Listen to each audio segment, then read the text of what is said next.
Εφόσον έρθουμε λοιπόν στη θέση που τεντώνουμε πολύ καλά τη σπονδυλική μας στήλη, προχωράμε ανασηκώνοντας το δεξί μας πόδι πρώτα, παράλληλο στο πάτωμα, τα δάχτυλα του ποδιού κοιτάζουν προς το πάτωμα και φροντίζουμε εκεί η λεκάνη μας επίσης να μην αλλάξει θέση.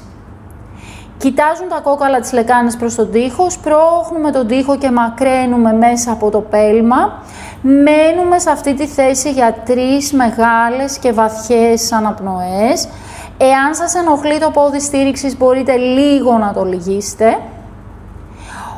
Όταν ολοκληρώσω τις αναπνοές επανέρχομαι, τεντώνω τη σπονδυλική μου στήλη και αλλάζω. Κάνω το ίδιο δηλαδή με το άλλο πόδι. Η λεκάνη σταθερή.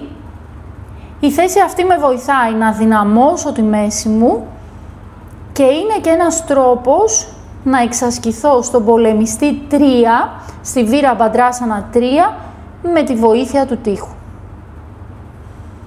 Ολοκληρώνοντας, πατάω και ξανατεντώνω τη σπονδυλική μου στήλη.